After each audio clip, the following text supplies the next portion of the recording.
Hello Manipur tabiriba singbu ahanba maktada tarab nokchari koigi chahi khudingi leiriba tha tarani thoi chi tongan ba cancer gi awareness man thaidana koi miyoi bada khwaidigi challenge chauba mo iribasi hakchangi tongan ba kayat singda nahalliba cancer asini aduna chaliba tha sidasu breast cancer loina na liver cancer gi miyam hupna khangmina ba duga mathangi thadana amuk stomach cancer gi sumain to dana lay aduna tha almost except December tha khuding maksi loina cancer awareness ki month ko punna cancer si karino khangmina daba yade haibagi wafam chida aduna ngasigi hello manipur hakchel live phone in program gi lokho chari ba hiramasi su chakhau da thengna ba chakhau da na ba cancer mase ko gi gastric cancer haraga su hena khangnare masi kamdong ngan na khangdok ka dage aduga masi laying bagi pathap sing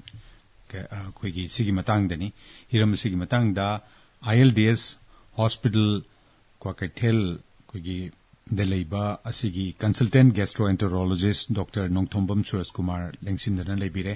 Dr. Nachilaba matam kaithok piduna lengbirak pagi damak thagat chari taramuk chari miyam nang asigi thorum sida saruk yabina bagi damak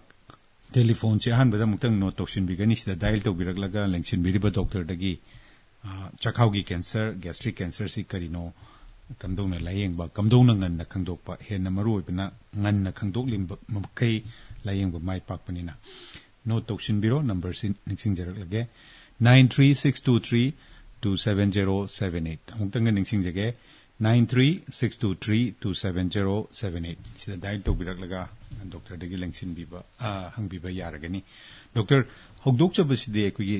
tongan ba cancer mai ha mama lere sigi marak tagi ekoi stomach cancer natraga gastric cancer hairubase masi kayamna toina thengna ba miyamda kayamna masina sokhan bage nahan bage enta takbiyo huzik haiba khoki chakhau gi cancer se khoki manipur gi leiriba keno se yamna common ba makhal gi cancer mati oi doctor prithvi gi oni yengbada khoki khwaidi henna khoki gastric chakhau cancer na ba se korean adugi mathangda khoki mongolia aduga mathangda japan china le aduga khoki yamna nakna ba haragadi myanmar se su khoki chakhau gi cancer se yamna na ba adugumba jaga amani india gi oina yengbada di khoi chahi mada lising humpu gumba khoki india pumbada khoki hariba chakhau cancer se nai panbaya badi khwaidigi henna chakhau cancer na ri se khoi north east ne masai sida khoi inak nangna khoi thangna leiba mizoram sina number 1 aduna haidiba khoi gi major chunk se khoi gi north east population sin way aduna khoi si yamna jackson ba madakale khoi gi food habit khoi na chari ba thai ba sigga mari leina dori ra natraga khoi na mongoloid amo oiru badugi oidori bra masi se doctor worli ate mo phom dege khoi na swice dana khare heli se asian population da khoi gi yam heli se number 1 the genetic factors amadi yam chaung le aduga makha tarak pada khoi gi helicobacter pylori infection na khoi class 1 carcinogen na moi classify to masi gi infection se yam thin yam hajiri ba asian gi population sida yes aduga khoi na india da yeng matam su khoi gi mi cha madam marfu si khoi gi h pylori infection lei na khoi gi literature lei aduga ai samang na su khoi gi jenims ta khoi gi thabak tawri da ai gi on study published tawre maduda khoi gi e tho lakwa mi sing je khoi ni yeng matam da ulcer na ba mi sing da mi cham da maudrang as h pylori infection na adu yam common roi mas duga masigi si nahan bagi maram si doctor keno se huziki h pylori infection sina masigi mahik sina thogan bisigi amaga leire aduga kari atei toru charuba thouba adagi masi narakna bagi maram sing sidi kari yeng biya khwaidigi maruai bada khoi gi magi nakna first degree relative sai di magi mama pa machin naw sing da kai gumba stomach cancer na ga di magi mari mata se su hariba stomach cancer na gi chance am wang doctor makha tarak pada chahi yang khai gi mathakta leiba mi aduga nupa oirab masa noiba adagi khoi gi churup yam thakpa doctor aduga khoi gi kano se khoi gi thumsi am saba mi doctor adu khoi gi maiti gi thumyam chai na khoi japanese kangku khoi gi imanaba singna la aga khoi manipur da khoi cham cham kang shoi ji khoi yam hawi na khoi ne pijabasi moi hai si thumyam yai na harame aduna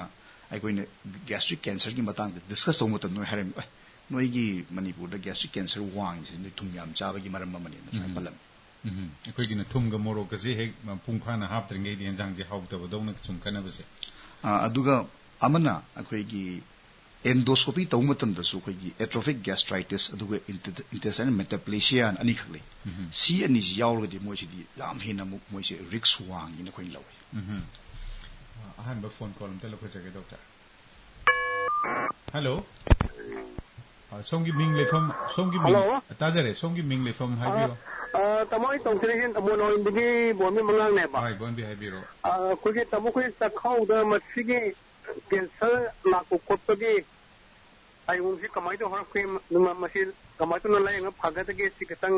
ꯗꯥꯛꯇꯔꯗꯒꯤ ꯈꯪꯖꯅꯤꯡꯕ ꯍꯥꯏꯇꯥꯔꯦ ꯐꯅꯤ ꯆꯈꯥꯎꯗ ꯏꯍꯥꯟ ꯍꯥꯟꯅ cancer ꯅꯥꯔꯝꯕ ꯌꯥꯏ ꯍꯥꯏꯅ ꯆꯤꯡꯅꯒꯗꯕ ꯃꯑꯣꯡ ꯏꯁꯥꯗ ꯎꯠꯂꯛꯄꯁꯦ ꯀꯔꯤ ꯅꯨꯡꯉꯥꯏꯇꯕ ꯎꯠꯂꯛꯄꯒꯦ ꯗꯣꯛꯇꯔ ꯆꯈꯥꯎ ꯈꯛꯇ ꯅꯠꯇꯅ ꯀꯦꯟꯁꯔ ꯈꯨꯗꯤꯡꯃꯛꯁꯦ ꯑꯩꯈꯣꯏꯒꯤ ꯉꯜꯂꯤꯉꯩꯗ ꯈꯪꯗꯣꯛꯑꯒꯗꯤ ꯂꯣꯏꯅꯃꯛ ꯂꯥꯌꯦꯡꯕ ꯌꯥꯏꯗꯤ ꯌꯥꯎꯏ ꯇꯧꯕꯗꯕꯨ ꯉꯟꯅ ꯈꯪꯗꯣꯛꯄꯁꯤ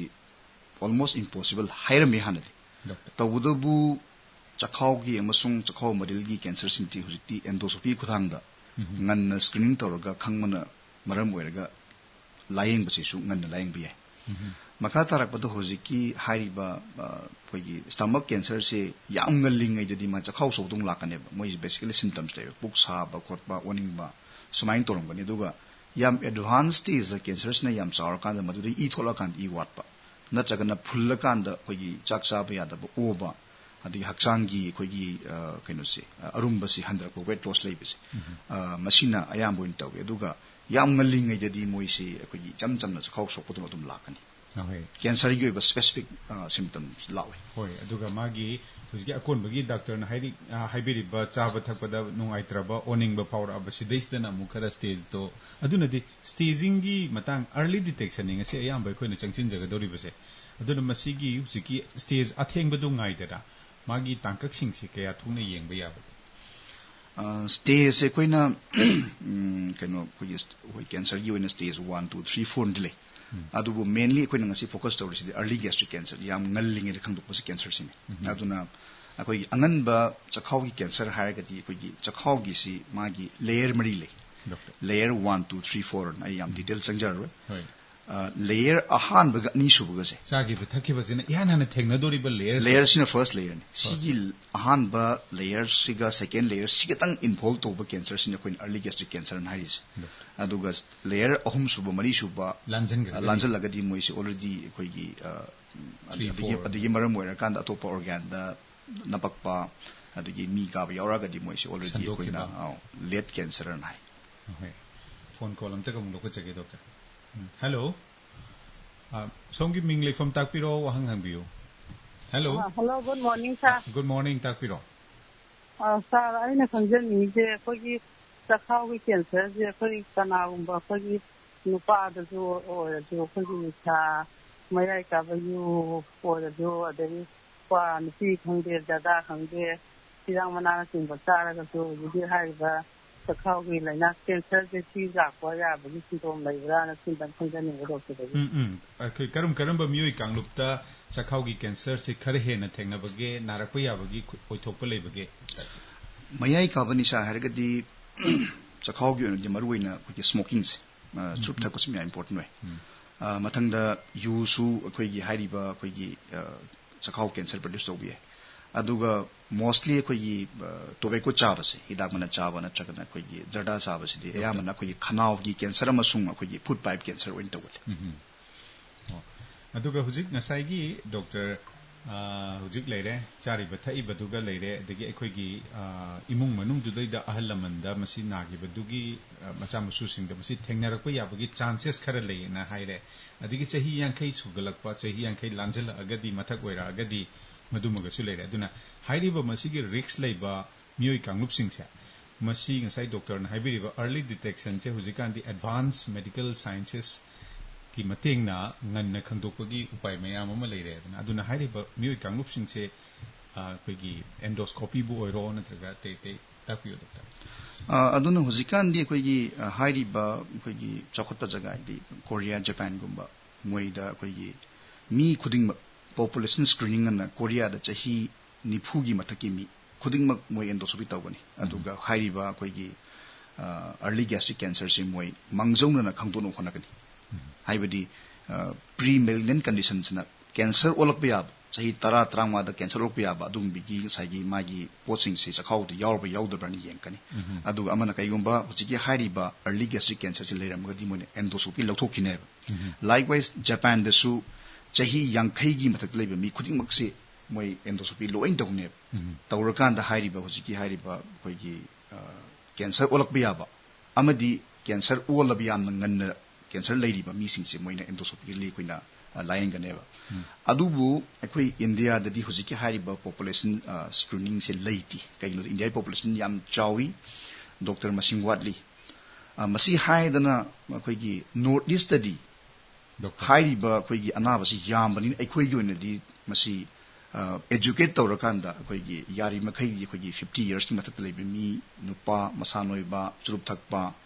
adigi H pylori infection leiba aduga kanagumba hana mamang endoscopy tawgraba aduga hairiba hujiki atrophic gastritis intestinal metaplasia leiba mi singchidi moisidi routinely screen tawdobane na advocate tawni hello ming lefam takpiro somgi wahang hangbiro hello ming lefam haibiraga wahang hangbiro hello hello tajare somgi ming good morning takpiro thar aina hanganina koi chaba thapa matam nai daba hoi ragi tan koi chara lam ko bathabak tawrine na dum lai dibate chaba thapa matam nai dibate ki jina ta thawra kayam sokhiba adagi tahi kayam mera ta masi anabute la padara hangani hoi fani doctor data bise aigi punsi mahing sida kari soira agadi masi narakpa yabage ahanbada koigi chakhau khwaidigi sokhanba maramse number 1 da hojiki haiba chakhau manungda leiba bacteria Helicobacter pylori infections male aduga moisi class 1 carcinogen haigre moisi cancer produce to when mai proven number 2 da akoigi chariba painkillers akoigi pharmacy lower puncha chai aduna natraga any other prescriptions ki damukta akoina painkiller chabasi moisina number 1 2 khwaidi maru aduga atopa hairagati akoigi keno se yam spicy oiba akoigi morok marumang yam kana chaba adigi cha saba thakpa coffee thakpa aduga hojiki hairiba chaba thakpa da sui matam nai da base chaba thakpa matam nai da bani chadragadi akoigi chakhau acid dum leirim aduna matam sang hanga thamagadi akoigi dumaina akoigi chakhau sokpagi maram amadi oi aduga exactly time period si kyam leraga akoigi khang ke haibududi madudi science na akoigi literature late hoi phone call amte ka muloko chege hello doctor no hujik takpiriba akoigi chakhau si yamna kuina sangna karimta chadana sum thambasisu chakhau manungda acid ama dum thoktana lebanina masigi acid sidi tasengbagi mana loriba role aduga akoina chariba thaiba siga masiga kari mari lina gem takpir acid sina akoigi hairiba akoigi manungda lei myam se akoigi thugairaga tumnabagi yamaroiba akoigi role ama lori adai amarom da akoigi iron gase akoigi ferric to ferrous form kaina akoigi iron gase akoigi acid sina thugaira kanda akoigi absorbable form amu hen gadoi aduna acid sidi mainly akoigi breakdown da akoigi digestion da yamna maroiba dum makhalgi posagamani hello aduga hujiki doctor takpire ngasai cancer gi staging takpire adagi masigi ngallingai de khangdok pache masiga mari leinana karam ba miyoi kanglukta doctor na masigi khangdok pi hanning bage aduga masiga diagnosis ki tools khangdok na bagi sizina biriba medical tools sing kari no kari gi mateng na khangdok pi ayamana koina seasonal tools ti koigi yam advance oba makhalgi endoscopy ijam chamba koigi white light endoscopy mayamna koigi mai thalaga koigi changaga endoscopy tobase sina koigi sufficient oiti doctor aduna high definition yam sengba amasung koigi magnifying image enhanced endoscopy na koigi masi yamna samna haigadi koigi endoscopy ga microscopy ga luhungban hai samna hairabada haidi endoscopy gi maton sida magi magnification se up to 100 times buktawe doctor ya mayek cheng na uhalak adoriba uhalak badana tanang sa gi mana zoom torok toise 100 times magnify torok ne aduna endoscopy gi maton sida microscopy yawne aduna endoscopy un di changiba but mana tawdoi mathau sidi any manungda suspicious lesion lei matam da haidi chingna lesion lei matam mana magnify torok 100 times khoi gi chawtholaga yeng matam sida magi manungda laidiba lining se lining ga ngasai gi mai manung de chel iu tong ani maksi yeng ne sigi diagnosis se ko gi VS classification na ko gi Japanese masa ko gi Dr. Yawen Yamada hais mabani na puthomani aduna manung da cheliba ichel sigi magi ko gi machu amasung magi masak se change saurabra lining se change saurabra ni karigumba lining de change sauraba doctor chakhau gi lining sida natraga na sai chili bi chen sida ko gi problem la doctor irregularity or a tortuous or a kind like mois adu matam du dam ko ina khangane ba haidi biopsy yauda bida sigi pot se cancer ni haina ko khangane phone call te lo chege hello hello hello tajare ming le from takpiro wa good morning the phone of the Punjab te Rajasthan ngasi gi chang gi mari leina ba ko gi gastric cancer gi matang ga lengsing di ba doctor da gi hang lam tang hang ja gi na point of direct ne funny ai ko gi ki gastric cancer gi matang gi do ja ko Manipur da gi sangom gi chang si angang ni ga thakpa da gi hena aina sum ujab thakte kaya ko gi hi gum ba je pak sana tana de adu masi sangom chaba ga ko gi nga kai gi da hi chaba gi matang gi da gastric cancer gi ga kana ba mayam na bisu mapan lei ko le na doctor khangai haidi du masi kana ba lei bra natra lei tabra aduga taroi da tinja se kari no haji gi matang ga tang takpi da mo haita funny hai hujik Punjab Rajasthan da di posting khoi gi funny line ki tham kare kaino se khoi gi sangom sum dei si yamna khoi gi khaba chinja ngen lawe amana sangom si khoi gi angang ri di tumba ngam ga khoi gi ahan noi matam da di sangom se khoi gi lactose intolerance ya moi gal le dona khoi gi tumba se kitang wagal adubu tummaga di chaba da kemta problem ite indigestion gi problem le ga di khoi gi chaba da nushi am ka ba khong hangon ma mi le ga di avoid to na fai sangom afamba sidi even akoina chakhau so komi da ko ni advice tawje haidi sangom afamba sina koi gi chakhau da kana hali sidi dhyan da halen aduna masina direct implications cancer da laibra habadi koi gi cancer gi chakhau cancer gi preventive aspect ta sangom sangom afamba yaubra haidi adu di yauti as such ma afaba jamani but cancer prevention gi di magi role leite makha tarak da karam ba chinjak charoi da gi habadi koi gi palli se ani ni amana hujiki high salt intake se ma thum yam sa basmi yadi mathang da koi gi preserved food sing se koi gi free madu ka tanate koi gi preserved food haita ga de koi ni lei ba venamak ching haita ni processed meat processed tori ba processing adigi koi gi even koi gi biscuit nu ki anything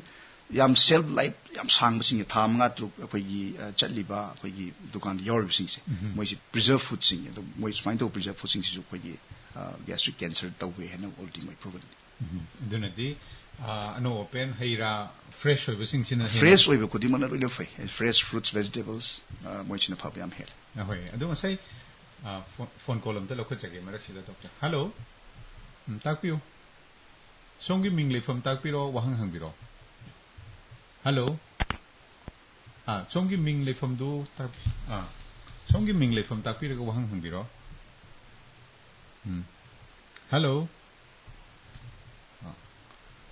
hello doctor phone si ngai boy na makha chathajar ko da sai doctor na takpi khiba khoi kaino se khoi endoscopy manung da changa kan da magi magnification si akoina uri basidagi saruk chama he na urabani na kaino se adu ayamba cancer gi layeng biba matamda biopsy lo ba haidana chakhau manung du dai da lairiba pot tu ngasai gi endoscopy na uri bado adu dai almost akoigi kari haibata biopsy na phangado ri result tu as good as adumaina kaino du dagi maton du dagi phangak pra obaduna du biopsy gi amuk lokthorok na bagi endoscopy ꯊꯥꯖꯤꯜꯂꯤꯕꯗꯨꯗꯩꯗꯁꯨ ꯃꯗꯨꯒꯤ ꯌꯥꯎꯔꯤꯕ꯭ꯔꯥ ꯑꯝꯇ ꯇꯥꯛꯄꯤꯌꯨ ꯍꯧꯖꯤꯛꯀꯤ ꯍꯥꯏꯔꯤꯕ ꯑꯩꯈꯣꯏꯒꯤ ꯑꯦꯟꯗꯣꯁꯣꯄꯤꯒꯤ ꯃꯥꯒꯤ ꯃꯇꯣꯟꯁꯤꯗ ꯑꯩꯈꯣꯏꯒꯤ accessory channel ꯑꯅ ꯑꯗꯨꯝ ꯌꯥꯎꯋꯤ ꯑꯩꯈꯣꯏꯅ ꯑꯗꯨꯅ ꯌꯥꯝꯅ ꯆꯤꯡꯅꯕ ꯂꯩꯔꯒꯗꯤ ꯍꯧꯖꯤꯛꯀꯤꯁꯦ ꯑꯩꯈꯣꯏꯅ ꯈꯪꯗꯤ ꯈꯪꯉꯦ ꯑꯩꯈꯣꯏꯅ ꯗꯣꯛꯇꯔꯅ ꯌꯦꯡꯕꯗ ꯉꯁꯥꯏꯒꯤ ꯍꯥꯏꯔꯤꯕ ꯄꯣꯠꯁꯦ ꯑꯩꯈꯣꯏꯒꯤ ꯀꯦꯟꯁꯔꯅꯤ ꯍꯥꯏꯕꯁꯦ ꯈꯪꯉꯦ ꯇꯧꯕꯗꯕꯨ ꯑꯩꯅ ꯄꯦꯁꯦꯟꯗꯨꯗ ꯔꯤꯄꯣꯔꯠ ꯑꯃꯗꯤ ꯎꯠꯇꯕ ꯌꯥꯗꯦ ꯑꯗꯨꯅ ꯌꯥꯝ ꯄꯤꯛꯄ ꯕꯥꯏꯑꯞꯁꯤ ꯑꯃ ꯐꯛꯑꯝꯒꯅꯤ ꯌꯥꯝ ꯀꯥ ꯍꯦꯟꯅ ꯐꯛꯄꯁꯨ ꯄꯥꯝꯗꯦ ꯀꯩꯅꯣꯗ ꯃꯗꯨ ꯌꯥꯝ ꯐꯧꯕꯗꯨꯅ ꯑꯩꯈꯣꯏꯒꯤ ꯑꯣꯏꯁꯤꯜꯂꯒ ꯁ꯭ꯀꯦꯔꯤꯡ ꯇꯧꯗꯨꯅ ꯑꯩꯒꯤ ꯐꯔꯗꯔ ꯑꯣꯄꯔꯦꯁꯟꯗ ꯑꯩꯈꯣꯏꯒꯤ ꯃꯗꯨ ꯄ꯭ꯔꯣꯕ꯭ꯂꯦꯝ ꯂꯩ ꯍꯥꯏꯅ ꯑꯩꯈꯣꯏꯅ ꯌꯥꯝ ꯄꯤꯛꯄ ꯃꯆꯥ ꯑꯃ ꯐꯛꯀꯅꯤ ꯑꯗꯨ ꯐꯛꯑꯀꯥꯟꯗ ꯑꯩꯈꯣꯏꯅ ꯃꯗꯨ ꯕꯥꯏꯑꯞꯁꯤ ꯊꯥꯒꯅꯤ ꯕꯥꯏꯑꯞꯁꯤꯗꯁꯨ ꯑꯃꯨꯛ ꯄ꯭ꯔꯨꯞ ꯇꯧꯕ ꯗꯔꯀꯥꯔ ꯂꯩꯒꯅꯤ ꯕꯤꯀꯣꯁ ꯑꯩ ꯃꯇꯨꯡꯗ ꯑꯣꯄꯔꯦꯁꯟ ꯇꯧꯗꯣꯔꯤꯕꯅꯤ ꯄꯦꯁꯦꯟꯇꯣ ꯑꯣꯄꯔꯦꯁꯟ ꯇꯧꯗꯕꯨꯗꯤ ꯀꯩꯁꯨ ꯀꯥꯏꯗꯦ ꯇꯧꯗꯣꯔꯤꯕ ꯑꯩꯈꯣꯏꯒꯤ ꯍꯥꯏꯔꯤꯕ ꯂꯤꯖꯟꯗꯨ ꯑꯔꯂꯤ ꯒꯦꯁꯇ꯭रिꯛ ꯀꯦꯟꯁꯔꯗꯨ ꯑꯩꯅ ꯑꯃꯨꯛ ꯑꯦꯟꯗꯣꯁꯀꯣꯄꯤꯗ ꯆꯪꯉ ꯂꯧꯊꯣꯔꯛꯀꯗꯣꯏꯅꯦ ꯄꯦꯁꯦꯟꯇꯨꯗ ꯑꯩꯅ ꯄ꯭ꯔꯨꯞ ꯑꯩꯈꯣꯏꯒꯤ ꯃꯦꯗꯤꯀꯦꯜ ꯂꯤꯒꯦꯜ ꯌꯦꯡꯒꯁꯨ ꯁꯦ ꯃꯗꯨꯒꯤ ꯄꯣꯠꯁꯦ ꯀꯦꯟꯁꯔꯃꯛꯅꯤ ꯍꯥꯏꯅ ꯑꯩꯈꯣꯏꯒꯤ ꯄꯦꯁꯦꯟꯇꯨꯗ ꯑꯃꯨꯛꯇꯪ ꯄ꯭ꯔꯨꯞ ꯇꯧꯕ ꯎꯍꯟꯕꯗꯤ ꯗꯔꯀꯥꯔ ꯂꯩ ꯍꯣꯏ ꯑꯗꯨꯒ ꯍꯧꯖꯤꯛꯁꯤ ꯀꯟꯐꯥꯔꯝ ꯇꯧꯕꯤꯔꯦ ꯗꯣꯛꯇꯔ ꯍꯧꯖꯤꯛꯀꯤ ꯌꯥꯝꯅ ꯑꯦꯗꯚꯥꯟꯁ ꯑꯣꯏꯕ ꯈꯨꯠꯁꯨ ꯈꯨꯠꯂꯥꯏꯁꯤꯡꯁꯤꯒꯤ ꯃꯇꯦꯡꯅ ꯀꯟꯐꯥꯔꯝ ꯇꯧꯕꯤꯔꯦ ꯁ꯭ꯇꯦꯖꯤꯡ ꯇꯧꯔꯦ ꯁ꯭ꯇꯦꯖ 1ꯅꯤ ꯑꯔꯂꯤ ꯍꯧꯖꯤꯛꯀꯤ ꯒꯦꯁꯇ꯭रिꯛ ꯀꯦꯟꯁꯔꯁꯤꯒꯤ ꯁ꯭ꯇꯣꯃꯥꯛ ꯀꯦꯟꯁꯔꯁꯤꯒꯤ ꯃꯇꯥꯡꯗ ꯃꯥꯒꯤ ꯂꯥꯌꯦꯡꯕꯒꯤ ꯃꯣꯗꯥꯂꯤꯇꯤꯁꯦ ꯇ꯭ꯔꯤꯠꯃꯦꯟꯒꯤ ꯄ꯭ꯂꯥꯟꯁꯦ ꯀꯃꯥꯏꯅ ꯇꯧꯕꯤ ꯃꯁꯤ ꯑꯩꯈꯣꯏꯅ ꯃꯈꯜ ꯑꯅꯤ ꯊꯣꯛꯅ ꯈꯥꯏꯗꯣꯛꯑꯦ ꯑꯦꯟꯗꯣꯁꯀꯣꯄꯤꯛ ꯃ꯭ꯌꯨꯀꯣꯁꯦꯜ ꯔꯤꯁꯦꯛꯁꯟ ꯑꯅ ꯑꯩꯈꯣꯏꯒꯤ ꯍꯥꯏꯔꯤꯕꯁꯤ ꯑꯩꯈꯣꯏ ꯄꯣꯠꯁꯦ ꯂꯤꯖꯟꯁꯦ ꯂꯤꯐ ꯇꯧꯔꯒ ꯑꯩꯈꯣꯏꯒꯤ ꯄꯨꯂꯞ ꯀꯛꯈꯤꯕ ꯑꯃ ꯑꯗꯨꯗ ꯍꯦꯟ ꯐꯕꯁꯤꯅ ꯑꯩꯈꯣꯏꯒꯤ ꯑꯦꯟꯗꯣꯁꯣꯄꯤꯛ ꯁꯕꯃ꯭ꯌꯨꯀꯣꯁꯦꯜ ꯗꯤꯁꯦꯛꯁꯟ ꯑꯩꯈꯣꯏꯒꯤ ꯄꯥꯝꯕꯤ ꯑꯃ ꯐꯨꯛꯄꯗ ꯃꯔꯥ ꯌꯥꯎꯅ ꯐꯨꯛꯄꯒꯤ ꯇꯥꯏꯞꯇ ꯍꯧꯖꯤꯛꯀꯤ ꯍꯥꯏꯔꯤꯕ ꯑꯩꯈꯣꯏꯒꯤ ꯀꯩꯅꯣꯁꯤ ꯑꯩꯈꯣꯏꯒꯤ ꯂꯤꯖꯟꯁꯤ ꯍꯧꯖꯤꯛꯀꯤ ꯑꯔꯂꯤ ꯒꯦꯁꯇ꯭रिꯛ ꯀꯦꯟꯁꯔꯁꯤ ꯑꯔꯂꯤ ꯒꯦꯁꯇ꯭रिꯛ ꯀꯦꯟꯁꯔꯁꯤ ꯃꯥꯒꯤ ꯂꯩꯔꯤꯕ ꯕꯣꯔꯗꯔꯁ ꯍꯥꯏꯅ आइडेंटिफाई ꯇꯧꯔꯒ ꯑꯩꯈꯣꯏꯅ 3 mm ꯃꯨꯛ ꯃꯥꯒꯤ ꯕꯣꯔꯗꯔꯁꯤ ꯃꯄꯥꯟꯗ ꯑꯩꯈꯣꯏꯅ ꯃꯥर्क ꯇꯧꯒꯅꯤ ओवरऑल 360 ꯁꯦ ꯑꯗꯨꯒ ꯍꯥꯏꯔꯤꯕ ꯂꯤꯖꯟꯁꯦ ꯑꯩꯈꯣꯏꯅ ꯑꯣꯄꯔꯦꯁꯟ ꯇꯧꯔ ꯀꯛꯄꯒꯤ ꯇꯥꯏꯞꯇ ꯑꯩꯈꯣꯏꯅ ꯑꯦꯟꯗꯣꯁꯀꯣꯄꯤꯗ ꯁꯤꯖꯤꯟꯅꯕ ꯑꯩꯈꯣꯏꯒꯤ ꯑꯦꯟꯗꯣꯁꯀꯣꯄꯤꯛ ꯅꯥꯏꯐꯁ ꯑꯅ ꯍꯥꯏ ꯑꯗꯨꯒꯤ ꯅꯥꯏꯐꯁꯤꯅ ꯍꯧꯖꯤꯛꯀꯤ ꯍꯥꯏꯔꯤꯕ ꯑꯦꯟꯗꯣꯁꯀꯣꯄꯤꯁꯤꯗꯒꯤ ꯊꯤꯟꯗꯣꯛꯑꯀꯥꯟꯗ ꯍꯥꯏꯔꯤꯕ ꯂꯤꯖꯟꯁꯦ ꯑꯩꯈꯣꯏꯅ ꯃꯇꯝ ꯆꯪꯅ ꯄꯨꯡ 1.5 ꯑꯋꯥꯔ ꯆꯪꯉꯀꯥꯟꯗ ꯑꯩꯈꯣꯏꯒꯤ ꯍꯥꯏꯔꯤꯕ ꯂꯤꯖꯟꯁꯦ ꯑꯣꯄꯔꯦꯁꯟ ꯇꯧꯕꯗꯧꯅ ꯑꯩꯈꯣꯏꯒꯤ ꯆꯞ ꯆꯥꯅ ꯃꯥꯁꯤ ꯂꯧꯊꯣꯛꯈꯤꯅꯤ ꯂꯧꯊꯣꯛꯄ ꯂꯣꯏꯔꯀꯥꯟꯗꯁꯨ ꯑꯩꯈꯣꯏꯒꯤ ꯑꯣꯄꯔꯦꯁꯟꯗ ꯐꯣꯠꯄꯗꯧꯅ ꯑꯦꯟꯗꯣꯁꯀꯣꯄꯤ ꯈꯨꯊꯥꯡꯗ ꯑꯩꯈꯣꯏꯒꯤ ꯐꯖꯅ ꯐꯣꯠꯂ ꯊꯝꯃꯒꯅꯤ ꯑꯗꯨꯒ ꯃꯁꯤꯒꯤ ꯐꯕ ꯑꯃꯅ ꯑꯩꯈꯣꯏꯒꯤ ꯑꯣꯄꯔꯦꯁꯟꯁꯦ ꯇꯧꯔꯀꯥꯟꯗ ꯃꯥꯒꯤ ꯀ꯭ꯌꯣꯔ ꯔꯦꯠꯁꯦ 95% ꯅꯦꯕ ꯌꯥꯝ ꯊꯤꯅ ꯋꯥꯡꯕ ꯀ꯭ꯌꯣꯔ ꯔꯦꯠ 95% ꯍꯥꯏꯁꯦ ꯑꯗꯨꯒ ꯍꯥꯏꯔꯤꯁꯤ ꯑꯣꯔꯒꯥꯟ ꯄ꯭ꯔꯤꯖर्विंगꯅꯦꯕ ꯆꯥꯛꯈꯥꯎꯁꯤ ꯂꯧꯊꯣꯛꯏꯗꯣꯏꯅꯦꯕ ꯅꯦꯆꯔꯦꯜꯂꯤ ꯁ꯭ꯇꯦꯠꯇ ꯃꯥꯁꯤ ꯊꯝꯕꯤꯔꯝꯗꯣꯏꯅꯦꯕ ꯑꯩꯈꯣꯏꯅ ꯆꯥꯛꯈꯥꯎꯗꯨꯒꯤ ꯁꯔꯨꯛ ꯈꯔꯁꯤ ꯉꯁꯥꯏꯒꯤ ꯗꯣꯛꯇꯔꯅ ꯍꯥꯏꯕꯤꯔꯦ ꯑꯩꯈꯣꯏꯅ ꯆꯥꯛꯀꯤ ꯆꯤꯟꯖꯥꯛꯁꯤꯅ ꯍꯦꯛ ꯇꯥꯔꯨꯗꯧꯔꯤꯕ ꯏꯍꯥꯟ ꯍꯥꯟꯕ ꯃꯗꯨꯒ ꯊꯦꯡꯅꯔꯨꯒꯗꯧꯔꯤꯕ ꯐꯥꯔꯁꯠ ꯂꯦꯌꯔꯁꯦ ꯃꯁꯤꯒ ꯑꯅꯤꯁꯨꯕ ꯂꯦꯌꯔꯒꯁꯤ ꯌꯥꯎꯅ ꯇꯧꯕꯤꯕ ꯑꯣꯄꯔꯦꯁꯟꯅꯦꯅ ꯈꯜꯂꯁꯤ ꯍꯧꯖꯤꯛꯀꯤ ꯑꯔꯂꯤ ꯃꯥꯅꯦ ꯍꯦꯟꯅ ꯀꯨꯞꯊꯕ ꯍꯥꯏꯔꯒꯗꯤ ꯑꯍꯥꯟꯕ ꯂꯦꯌꯔ ꯑꯗꯨꯒ ꯑꯅꯤꯁꯨꯕ ꯂꯦꯌꯔꯁꯤꯒꯤ ꯁꯔꯨꯛ ꯑꯍꯨꯝ ꯊꯣꯛꯄꯒꯤ ꯃꯊꯛꯀꯤ ꯑꯃꯁꯦ ꯁꯤ ꯐꯥꯎꯕꯁꯦ ꯑꯩꯈꯣꯏꯅ ꯑꯦꯟꯗꯣꯁꯀꯣꯄꯤꯅ ꯉꯝꯃꯤ ꯁꯤꯒꯤ ꯕꯤꯌꯣꯟꯗꯤ ꯑꯩꯈꯣꯏꯅ ꯑꯦꯟꯗꯣꯁꯀꯣꯄꯤꯅ ꯉꯝꯗꯦ ꯑꯗꯨ ꯑꯣꯏꯔꯒꯗꯤ ꯃꯗꯨꯒꯤ ꯉꯁꯥꯏ ꯐꯣꯠꯆꯟꯕꯤꯔꯝꯃꯦ ꯀꯩꯗꯧꯔꯦ ꯑꯗꯨꯒ ꯆꯥꯛꯈꯥꯎꯁꯤ ꯏꯟ ꯗ꯭ꯌꯨ ꯀꯣꯔꯁ ꯍꯧꯖꯤꯛ 95% ꯍꯥꯏꯁꯤ ꯂꯥꯌꯦꯡꯗꯗꯤ ꯌꯥꯝ ꯋꯥꯡꯈ꯭ꯔꯕ ꯁꯛꯁꯦꯁ ꯔꯦꯠꯅꯤ ꯗꯣꯛꯇꯔꯅ ꯍꯥꯏꯕꯤꯔꯤꯁꯦ ꯑꯗꯨ ꯑꯣꯏꯔꯒꯗꯤ ꯆꯥꯛꯈꯥꯎꯁꯤ ꯌꯥꯝꯅ ꯉꯟꯅ ꯑꯔꯂꯤ ꯁ꯭ꯇꯣꯃꯥꯛ ꯀꯦꯟꯁꯔꯁꯤ ꯊꯦꯡꯅꯔꯒꯗꯤ ꯆꯥꯛꯈꯥꯎꯒꯤ ꯂꯥꯌꯦꯡꯉꯕ ꯃꯇꯨꯡꯗ ꯍꯥꯟꯅꯒꯤ ꯅꯣꯔꯃꯦꯜ ꯐꯪꯛꯁꯟ ꯍꯥꯏꯗꯤ ꯀꯦꯟꯁꯔ ꯅꯥꯗ꯭ꯔꯕ ꯃꯤ ꯑꯃ ꯑꯣꯏꯗꯣꯔꯤꯕꯅꯦꯕ ꯗꯣꯛꯇꯔ ꯃꯥꯅꯦ ꯑꯗꯨꯅ ꯑꯩꯈꯣꯏ ꯃꯅꯤꯄꯨꯔꯗꯁꯨ ꯊꯥ ꯑꯃꯗ ꯑꯩꯈꯣꯏꯒꯤ ꯁꯦꯟꯇꯔꯗ ꯑꯩꯈꯣꯏꯅ ꯄꯤꯛꯑꯞ ꯇꯧꯔꯤꯁꯦ ꯑꯗꯨ ꯑꯩꯈꯣꯏꯅ ꯑꯣꯄꯔꯦꯁꯟ ꯇꯧꯔꯤꯁꯦ ꯊꯥ ꯑꯃꯗ ꯃꯤ ꯑꯃ ꯅꯠꯇ꯭ꯔ ꯑꯅꯤ ꯄꯤꯛꯑꯞ ꯇꯧꯋꯦꯕ ꯑꯗꯨ ꯍꯥꯏꯔꯤꯁꯦ ꯑꯩꯈꯣꯏꯒꯤ ꯃꯤꯁꯤꯡꯁꯤ ꯌꯥꯝꯅ ꯈꯪꯅꯗ꯭ꯔꯤꯕꯅꯦꯕ ꯕꯠ ꯑꯩꯒꯤ ꯂꯥꯛꯏꯕ ꯄꯦꯁꯦꯟꯁꯤꯗꯒꯤ ꯑꯩꯈꯣꯏꯅ ꯍꯧꯖꯤꯛꯀꯤ ꯍꯥꯏꯔꯤꯕ ꯐꯦꯛꯇꯔ ꯃꯌꯥꯝꯗꯣ ꯆꯍꯤ 50 ꯃꯊꯛ ꯑꯣꯏꯕ ꯃꯁꯥ ꯅꯣꯏꯕ ꯆꯨꯔꯨꯞ ꯊꯛꯄ ꯑꯗꯒꯤ ꯃꯥꯒꯤ ꯐꯦꯃꯤꯂꯤ ꯍꯤꯁꯇ꯭ꯔꯤꯗ ꯑꯩꯈꯣꯏꯒꯤ ꯀꯦꯟꯁꯔ ꯂꯩꯈꯤꯕ ꯑꯗꯨꯒꯨꯝꯕ ꯃꯤ ꯃꯌꯥꯝꯗꯣ ꯈꯜꯂꯒ ꯑꯩꯈꯣꯏꯅ ꯀꯩ ꯍꯥꯏꯇꯥꯔꯦ ꯃꯇꯝ ꯍꯦꯟꯅ ꯊꯥꯗꯔꯒ ꯑꯩꯈꯣꯏꯅ ꯇꯧꯕꯗꯒꯤ ꯐꯪꯕ ꯀꯦꯟꯁꯔ ꯍꯥꯏꯇꯥꯔꯦ ꯍꯜꯂꯣ ꯃꯤꯡ ꯂꯩꯐꯝ ꯇꯥꯛꯄꯤꯔꯣ ꯁꯣꯝꯒꯤ ꯑꯗꯨꯒ ꯋꯥꯍꯪ ꯍꯪꯕꯤꯔꯣ ꯍꯜꯂꯣ ꯑꯗꯨꯒ ꯗꯣꯛꯇꯔ ꯑꯩꯈꯣꯏ ꯗꯣꯛꯇꯔ ꯂꯦꯡꯉꯛꯄ ꯈꯨꯗꯤꯡꯒꯤ ꯑꯩꯈꯣꯏꯅ ꯍꯦꯛ ꯍꯪꯖꯕ ꯃꯁꯤꯒꯤꯁꯤ ꯀꯅꯥꯁꯨ ꯍꯛꯆꯥꯡꯗ ꯅꯨꯡꯉꯥꯏꯇꯕ ꯑꯅꯥꯕ ꯄꯨꯔꯒ ꯆꯠꯅꯤꯡꯕ ꯅꯠꯇꯦ